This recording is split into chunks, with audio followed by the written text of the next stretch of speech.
Well, I'm doing one of those totally spontaneous chats that I can do out here in the little paradise that heaven and the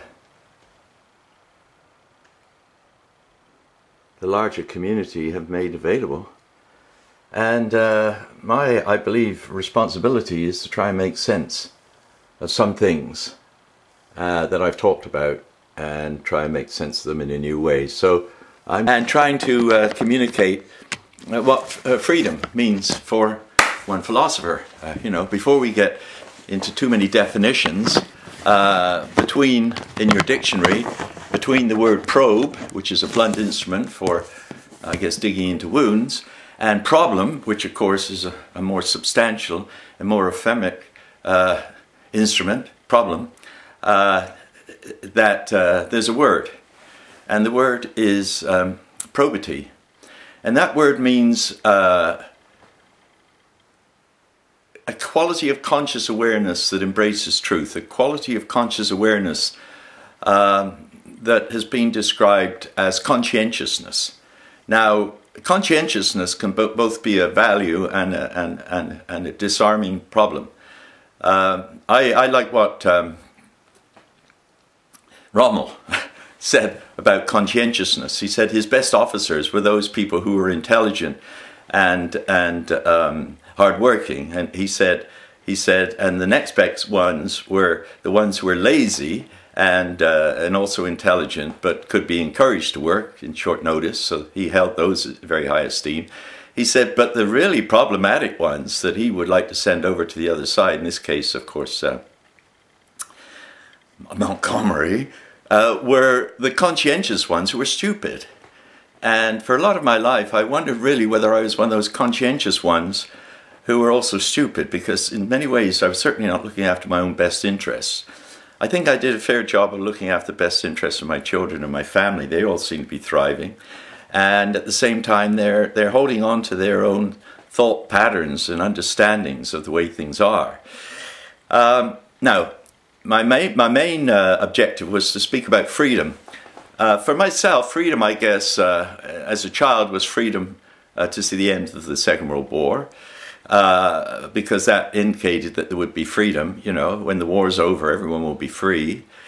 And that meant to me we didn't have to pay for anything we did. In other words, the monetary system had dissolved along with the realization that you can invent money and you can use that money to make real hard steel shells, and you can throw them at one another to deny the truth that in fact the people are should be and necessarily will be inevitably free from a system of account keeping. Really, that's what it was or is, regretfully now in decay, that invaded us about the time of Christ. And I think Christ was the first to raise serious concern outside, perhaps. Well, of course, Muhammad later instructed that money was okay up to a point, but if you started charging money for the time you had it, then that was not free. So how would that apply? Well, let's look at it this way. If you have a car and you drive your car, now any costs associated with driving that car, apart from your labor in driving the thing, of course, would be taken care of. That's free.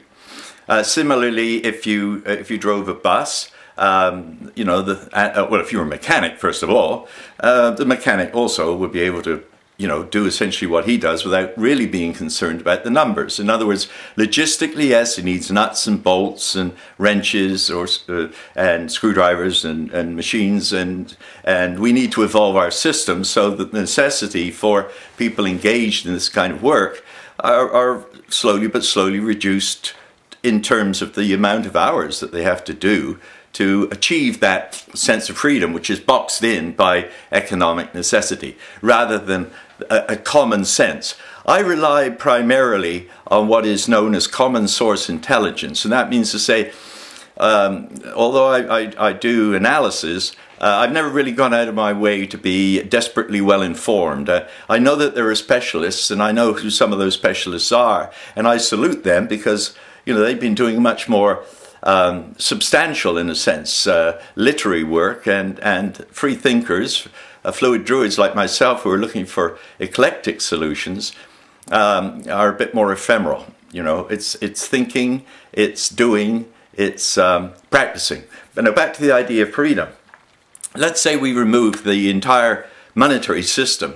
We obviously couldn't remove at the same time the real wealth system, which of course is known as logistics. In other words, supplying people with the goods and services they need, and especially in times of freedom, when we've gone through a social renaissance, and instead of, for instance, the fascist government of today ordering people, even before they've gone on strike, not to strike, is to reduce us to, another level of oppression, which is entirely unacceptable and will be countered, of course. Now, back to freedom. So if we remove money, we still need logistics, we still need numbers of nuts and bolts, we still need generation of tires. There are some smelly jobs, there are less smelly jobs, but I'm a person who likes to turn over my own compost. And I think most of us are not ashamed of doing that kind of work. So freedom, I believe, is a freedom from money and a freedom from fear. And the only way we can really confront fear is by saying none of us get out of this alive. And therefore, it is simply how we choose to sacrifice what time we have on the planet to bringing about freedom, which is, of course, liberation from money. All over the Middle East, that's really all people are concerned about. They need to assure that they have a guaranteed annual income for need if they're starting out with young children. And this it's really a matter of liberating the land. Honourable settlement with the Aboriginal people has been avoided at all costs, and to no good reason. If we make that, then suddenly the land is no longer the private property of the British royal family, the monarchy, largely hated to, I think, by the patriarch, who at this time is still convinced that we all have to be on guard for whom? Well, for the aristocracy perhaps, but maybe we need to move forward into a recognition that people are essentially good. People have been turned into turmoil and chaos by dirty tricks and blue meanness of various classes, going right back probably to the last ice age. We need freedom. We need to be free of the money bane, the bane of money, the obsession with numbers in banks. I've got two daughters who are both bank workers. I don't think that means we have to destroy that quote unquote industry. I just think we have to reroute it in the will of the people. And the will of the people can only arrive when we move away from partisan politics, when we move away back to common source intelligence. And that means everybody has some truth that they can bring to the situation. But it is necessary to simplify. And to simplify, well, I think we've got to get back to the country. And I think we have to liberate the Blessed Sacrament. And I think to do that, we have to finally admit, that, God has given us a plant.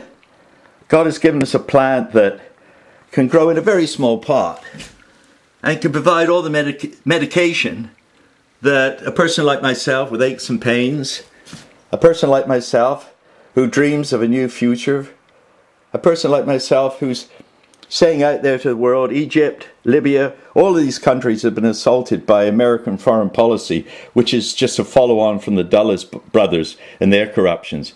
It's time to wake up the United States, not to kill one another, not to go to war with one another, but to recognize that they are the servants of the people. And if the people are protesting in a peaceful way, then it is a responsibility. And further to that, since the RCMP has failed to bring any charges against the ex-president of the United States, whose name I don't even want to mention, such a scoundrel, then they have virtually no respect in this country. Thank you.